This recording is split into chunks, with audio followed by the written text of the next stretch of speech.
Hello guys, welcome back to another new blog. আজকে একদম ভিডিওটা স্টার্ট হচ্ছে একদম সন্ধেবেলা। এখন বাজে রাত্রি 8টা, সন্ধেবেলা আর নেই। তো এখন আমরা এই ভাবছো যে সাজুগুজু করে কোথায় যাচ্ছি বন্ধুর বাড়িতে। তো আজকে ওর বাড়িতেই ইনভিটেশন ঠিক না, ইটস কাইন্ড অফ আ পটলাক টাইপের। তো অ্যাকচুয়ালি ওর বাবা মা এসছে, মানে ইনলজরা এসছে। তো ওই কারণে আমি আর আমার আরেক ফ্রেন্ড দুজনে মিলে আমরা ওদেরকে একটুখানি ইচ্ছা আছে খাওয়ানো। তো ইচ্ছে ছিল বাড়িতে ডেকেই খাওয়ানোর, কিন্তু কি হয়, বয়স্ক লোক তো খুব একটা তো এখন বেশি বয়স হয়ে গেলে যা হয়, নিজেদের বাবা মাদের দিয়ে ইনলসদের দিয়ে তো যা বুঝতে পারি কেউ বেশি খেতে পারে না।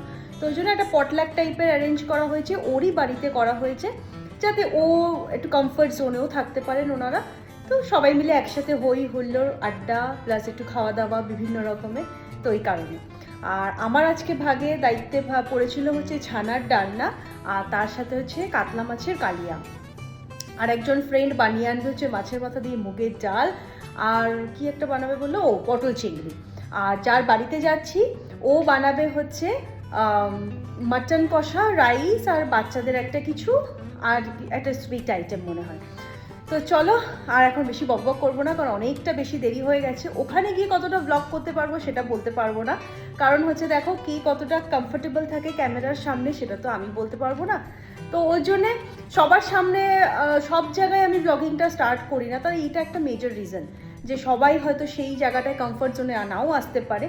তো এই জন্যে যতটা ক্লিপিংস আমি নিতে পারবো তোমাদের সাথে ডেফিনেটলি শেয়ার। স্টার্টারেই ছিল স্বাদের চমক, মুচমুচে ফিশ ফ্রাই, টক ঝাল আলু কাবলি আর লোভনীয় প্রন পকোড়া। আড্ডা, হাসি আর সুস্বাদের এই শুরুটাই যেন পুরো আয়োজনকে আরো বিশেষ করে তুলেছিল।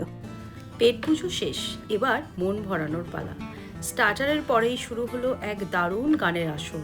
একের পর এক সুন্দর গান, সবার প্রাণখোলা অংশগ্রহণ আর হাসি খুশি পরিবেশে সন্ধ্যাটা যেন এক অন্য মাত্রা পেয়ে গেল। কেউ গান গাইলো, কেউ গুনগুন করে সুরও মেলালো, আর আমরা সবাই সেই সুন্দর মুহূর্তগুলো মন ভরে উপভোগ করলাম।